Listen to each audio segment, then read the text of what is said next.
I always like to start with the head on the left. I'm right-handed, so the head's going to be on the left, and I'm going to flip this fish a few times, but it's always, my dominant hand is the right hand, and it's going to do the magic on this fish.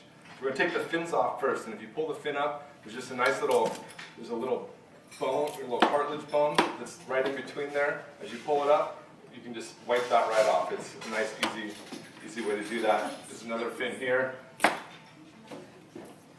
Grab it by the tail. And obviously my cutting board is the perfect size for this fish.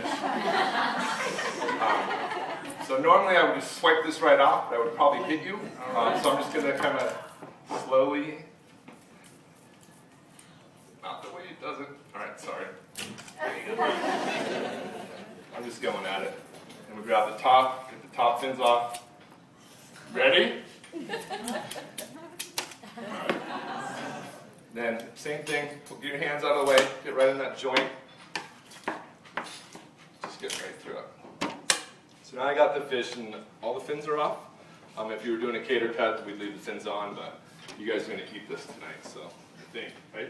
You eating this salmon tonight? Yes. Sweet. All right. So then we're going to take the head off. All right. The gills have been taken out. You know, that's a good thing. Gills also.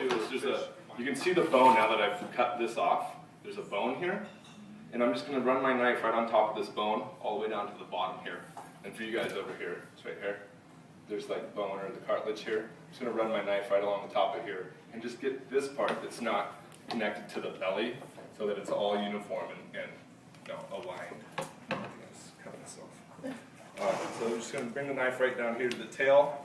Now I got it so the whole thing is kind of opened up. So next thing we're going to do is just get right up on top of the backbone. And this knife, you can see, has a little bit of flexibility to it. You want to be able to really get that knife in there and just ride it along that backbone. So I get it inside here.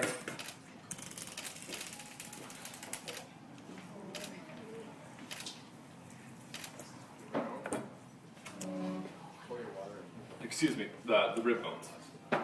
And then I just do it this way, and I always cut away from myself, except for the one that I do this way. Every other time, you'll see that I'm always cutting away from myself.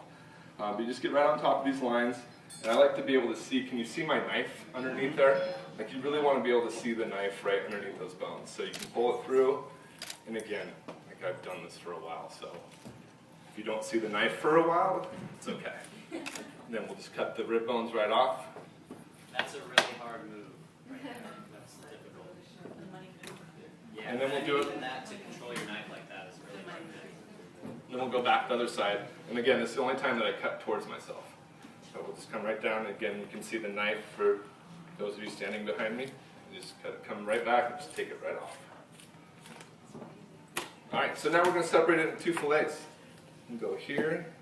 My cutting board's not long enough to keep the whole thing.